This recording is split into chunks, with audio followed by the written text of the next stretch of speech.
O Estado-membro que desrespeita o mínimo constitucional da saúde, realocando recurso em programa diverso, deve devolvê-lo à área de origem em sua totalidade.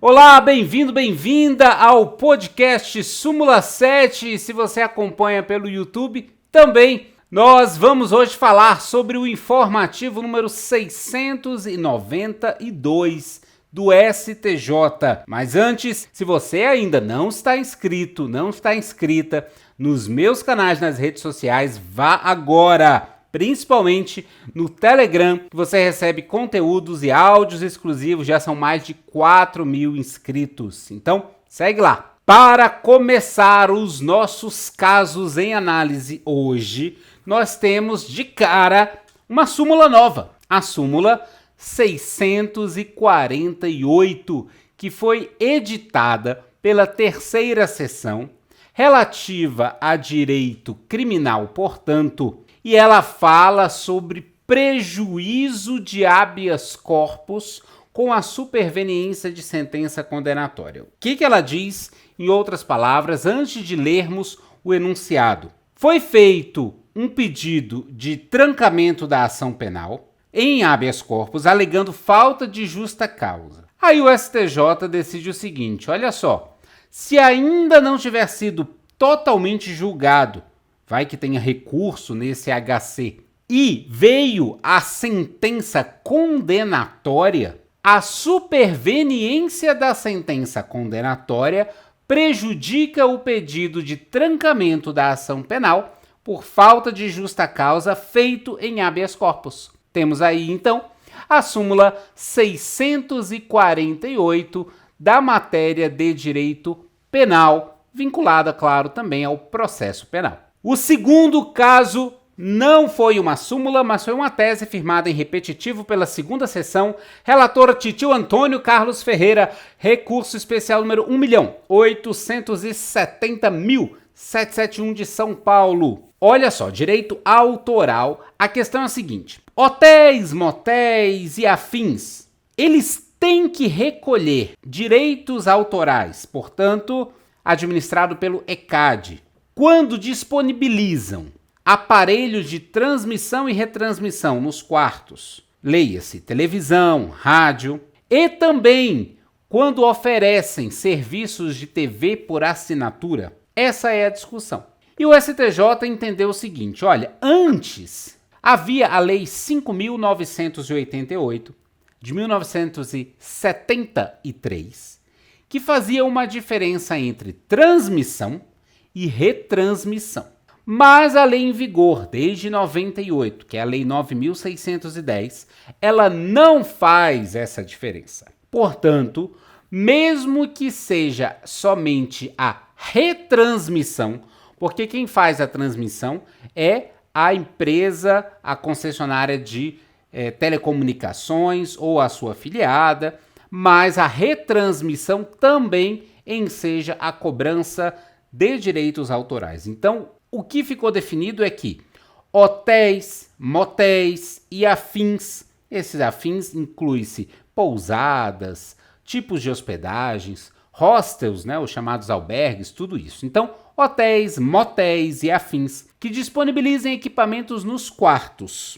ou tenham TV por assinatura, devem pagar o ECAD. E aqui são duas teses diferentes, que se você for olhar lá no RESP, vai ver que foram firmadas duas teses, tratando uma da disponibilização dos equipamentos e outra da TV por assinatura. Mas aqui a gente está juntando as duas para facilitar a compreensão.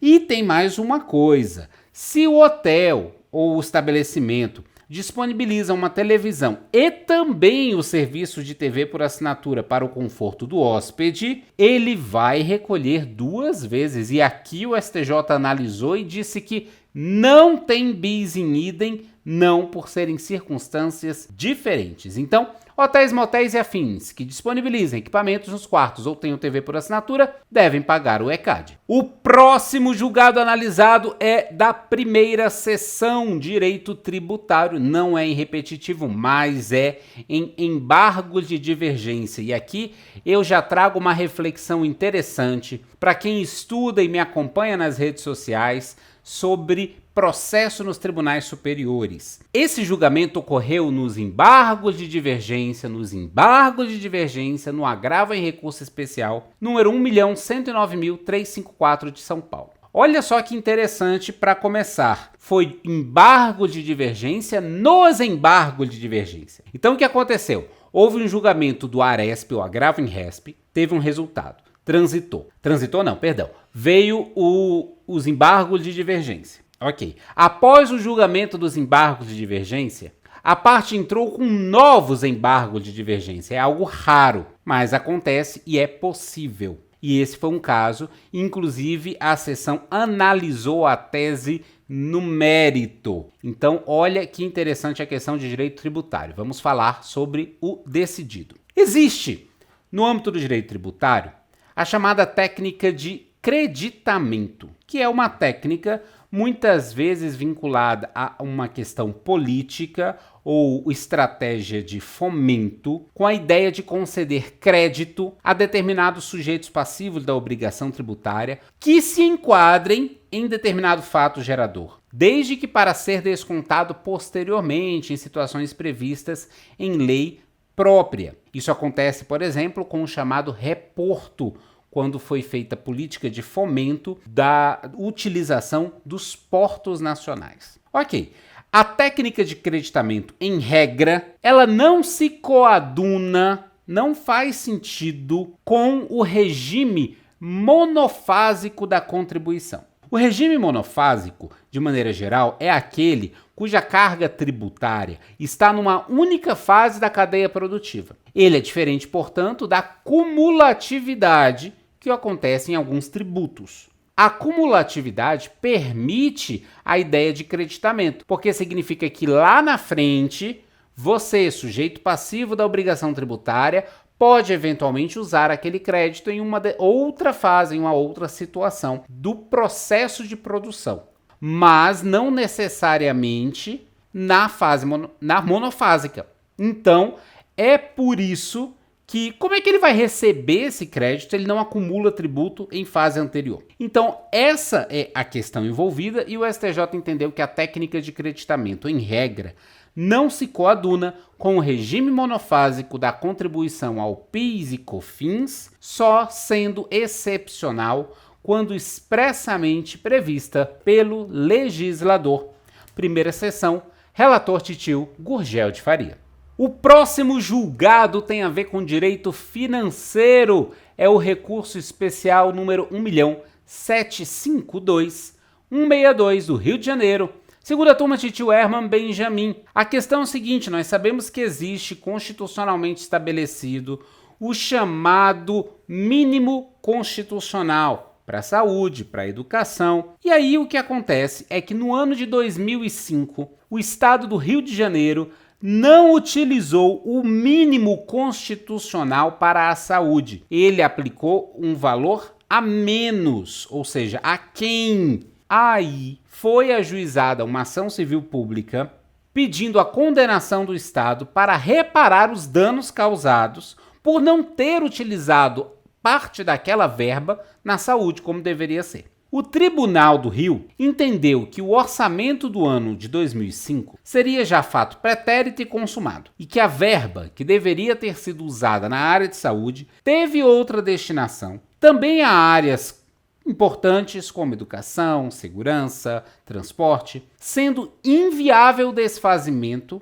ou acerto daquele orçamento, bem como intervenção em futuras dotações orçamentárias. Esse foi o entendimento do TJ do Rio. O STJ veio e falou, não é assim não. Olha o que foi fixado, o Estado-membro que desrespeita o mínimo constitucional que deve ser aplicado na saúde, realocando recurso em programa diverso, deve devolvê-lo à sua área de origem em sua totalidade. Então o Rio de Janeiro vai ter que devolver parte do dinheiro utilizado para a saúde e aplicar na saúde obrigatoriamente, o que é interessante a meu ver. O que você acha disso aí, hein? O próximo julgado já vai para direito privado, terceira turma, relator Titio Vilas Boas Cueva, RESP 1.682.215 de Minas Gerais. Tem a ver com uma análise do CPC de 73. Decidiu o seguinte: sob a égide do CPC de 73, não responde por honorários sucumbenciais o credor que desiste da execução antes da citação e da apresentação dos embargos, se não houver prévia constituição de advogado nos autos. No CPC de 73. Se o credor desiste da execução, não foi constituído advogado, não houve citação, então não tem por que ele ser condenado em honorários recursais. Recursais não, sucumbenciais, até eu fiz confusão aqui. Então, se você ainda tem alguma causa vinculada ao CPC de 73, tome cuidado com isso. Foi esse o julgado da terceira turma. A próxima análise é também da terceira turma, relatora Titia Nancy Andrighi, RESP 1.904.374 do DF. Aqui é interessante, é mais um desdobramento do tema 809 do Supremo, julgado em repercussão geral. E aí o que acontece? O Supremo declarou parcialmente inconstitucional o artigo 1790 do Código Civil. O Supremo decidiu o seguinte, olha a tese firmada lá no tema 809 do Supremo. É inconstitucional a distinção de regimes sucessórios entre cônjuges e companheiros prevista no artigo 1790 do Código Civil, devendo ser aplicado tanto nas hipóteses de casamento quanto nas de união estável o regime do artigo 1829. Então esse foi o entendimento do Supremo. Aí uma série de questões surgiram. Essa daqui, que foi analisada pelo STJ, diz o seguinte, olha, se já teve decisão e já teve o trânsito em julgado, não vai voltar para analisar e para reorganizar a partilha. Não. Porque ao declarar a inconstitucionalidade do artigo 1790, o Supremo modulou temporariamente a aplicação da tese. Nós sabemos que a declaração de inconstitucionalidade, pela doutrina majoritária de direito constitucional, enseja a nulidade da norma. Então o Supremo fez uma modulação temporária da aplicação da tese para os processos judiciais em que ainda não tenha havido trânsito em julgado da sentença de partilha. Então, a tese ficou assim nesse julgamento da terceira turma. A tese fixada pelo Supremo por ocasião do julgamento do tema 809 deve ser aplicada ao inventário em que a exclusão da concorrência entre os herdeiros ocorreu em decisão anterior à tese. Ou seja, a decisão aconteceu antes da tese, mas não houve o trânsito em julgado ainda. Então deve voltar e ser, sim, aplicada a tese fixada pelo Supremo. Mais um julgado, desta vez relator Titio Vilas Boas Cueva, recurso especial número 1.736.887 de São Paulo. Tem a ver com direito falimentar. A Lei 11.101 de recuperação e falências, ela traz ideias de restituição e de cobranças de valores que são dívidas da massa ou da empresa falida. Existe uma diferença aí. E aí o que acontece nesse caso? A discussão foi determinados valores que estejam na posse da empresa recuperanda e estão na posse em decorrência de um contrato inadimplido. Eles não se submetem aos efeitos da recuperação judicial. Então a tese ficou exatamente essa. Os valores pertencentes a terceiros que estão na posse da recuperanda por força de contrato inadimplido não se submetem aos efeitos da recuperação judicial. E, inclusive, foi analisado que o caso se assemelha muito mais a uma hipótese de restituição daquilo que não pertence à empresa sob falência ou recuperação, no caso, do que realmente analisar se tem que entrar ou não tem que entrar na massa falida, em recuperação. Então, seria mais a hipótese de restituição no artigo 85 da Lei 11.101. Mais um julgado também da terceira turma, também relator Titio Vilas Boas Cueva, recurso especial número 1.922.135 do Rio de Janeiro. Tem a ver com direito marcário. Olha que interessante. Você atua em direito marcário? Conhece a matéria?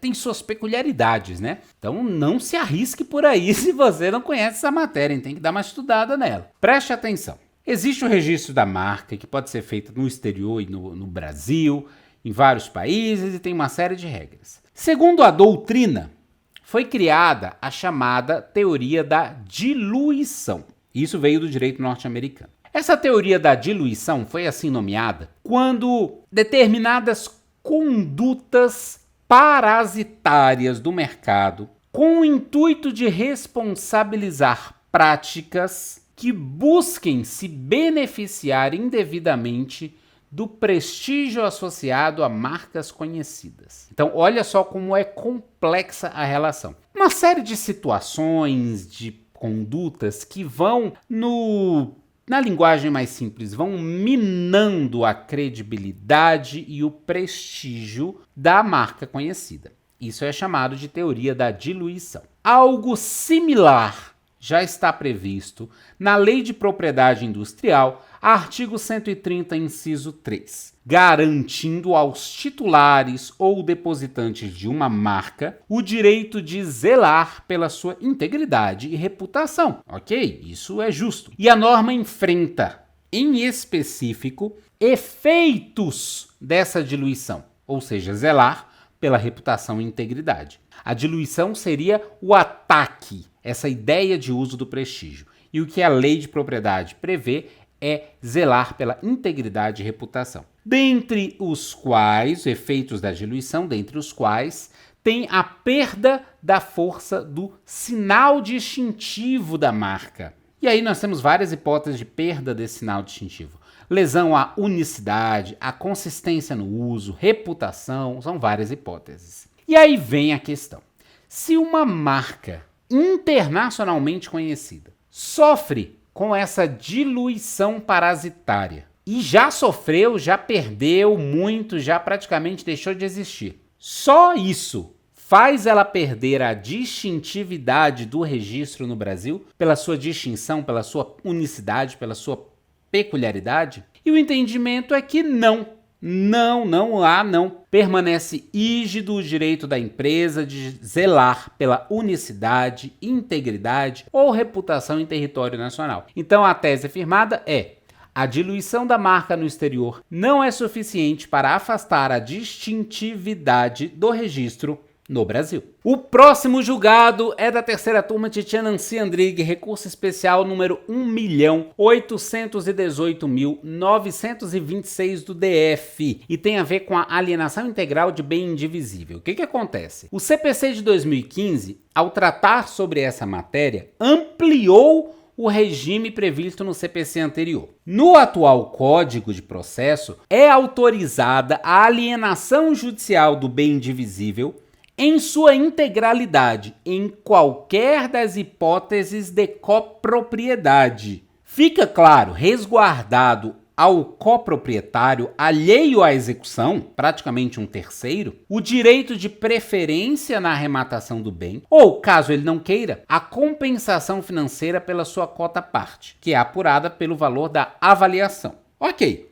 Então, a pergunta era sobre essa possibilidade. E aí a tese, então, firmada, analisando essa evolução processual da execução, foi a seguinte: é admitida a alienação integral do bem indivisível em qualquer hipótese de propriedade em comum, resguardando-se ao coproprietário ou cônjuge alheio à execução o equivalente em dinheiro da sua cota-parte no bem. Mais um julgado de direito privado, desta vez da quarta turma. Relatora Titi Isabel Galotti, RESP número 1.135.682 do Rio Grande do Sul. E tem a ver com busca e apreensão.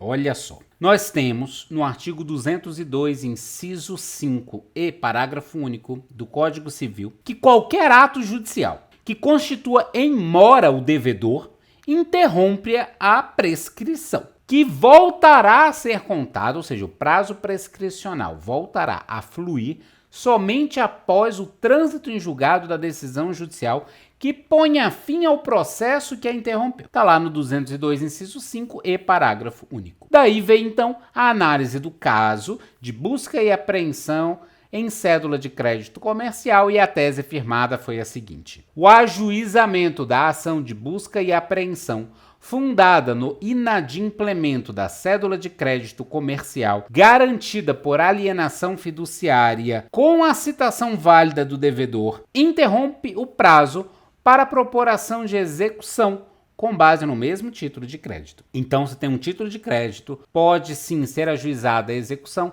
mas é ajuizada uma busca e apreensão, ela tem sim o condão de interromper o prazo prescricional da execução. O último julgado de direito privado é da 4ª turma Titio Antônio Carlos Ferreira, RESP 1.236.057 de São Paulo. Tem a ver com a averbação de protesto em imóvel bem de família. Nós sabemos que o protesto busca preservar direitos pré-existentes. E assim, por ele ser essa medida administrativa com determinação judicial, ele se esgota no plano do registro da vontade do promovente, que já entra até umas questões de entender a validade, existência e por aí vai. A inserção, inserir a informação no registro é uma forma de prevenir possível alienação fraudulenta, mediante divulgação erga omnes, finalidade dos registros públicos inclusive. Então a medida, ou seja, averbar um determinado protesto contra um bem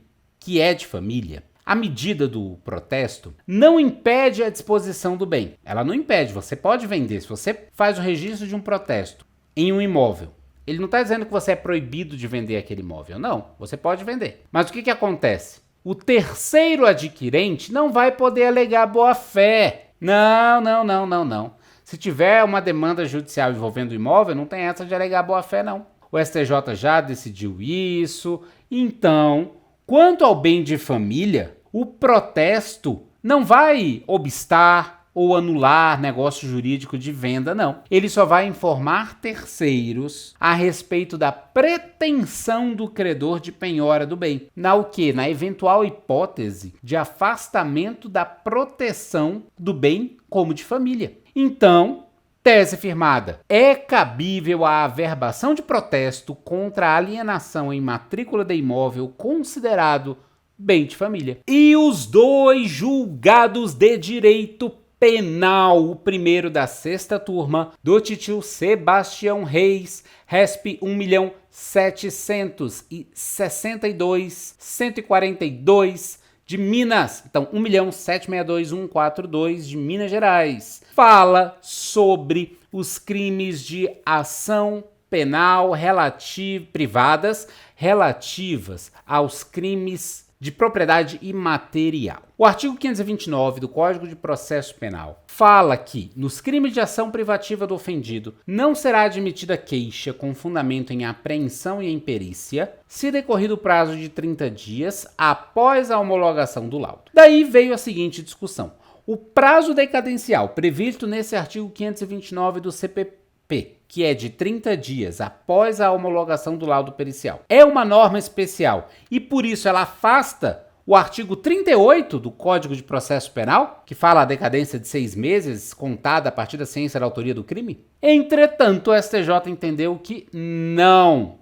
Eles se harmonizam. Em se tratando de crimes contra a propriedade material, que deixem vestígio, a ciência da autoria do fato delituoso dá ensejo ao início do prazo decadencial de 6 meses, sendo tal prazo reduzido para 30 dias, se for homologado o laudo pericial. Essa interpretação distinta, afastando o artigo 38 em prol do 529, segundo o STJ, é desarrazoada, pois implicaria sujeitar à vontade do querelante o início do prazo decadencial. Então, a tese firmada foi: o prazo do artigo 529 do Código de Processo Penal não afasta a decadência pelo não exercício do direito de queixa em 6 meses, contados da ciência da autoria do crime. O último julgado do nosso estudo é o recurso em habeas corpus 114.683 do Rio de Janeiro, sexta turma, Titio Rogério Schietti, tem a ver com busca e apreensão. Realizada a busca e apreensão, apesar de o relatório sobre o resultado da diligência ficar limitado, ficar adstrito aos elementos relacionados com os fatos sob apuração, deve ser assegurado à defesa acesso à íntegra dos dados obtidos no cumprimento do mandado judicial. Olha que interessante, A ideia é que todos os elementos, mesmo que não tenham sido objeto de apuração, mas que constem no relatório, devem sim ser disponibilizados à defesa como manifestação do pleno exercício de defesa. E o STJ, inclusive, entendeu que essa é a ratio essendi, a razão essencial da própria súmula vinculante 14 do Supremo, que permite o livre acesso do advogado da defesa aos autos do inquérito. E diz então a tese fixada neste julgamento. Realizada a busca e apreensão, apesar de o relatório sobre o resultado da diligência ficar adstrito aos elementos relacionados com os fatos sob apuração, deve ser assegurado à defesa acesso à íntegra dos dados obtidos no cumprimento do mandado judicial. Este foi o nosso podcast Súmula 7 sobre o informativo 692 do STJ. Tivemos repetitivo, tivemos súmula, tivemos embargo de divergência, tivemos matérias de direito público, privado e penal. E eu te convido a se inscrever nas nossas redes sociais e no nosso canal no Telegram. Todas as redes sociais são localizáveis como Advogado Superior. E também você que está aqui pelo YouTube, obrigado pela sua audiência. Você que está me ouvindo aqui pelo podcast, obrigado pela sua audiência. A gente se vê no próximo episódio do informativo aqui no podcast Súmula 7. Tchau!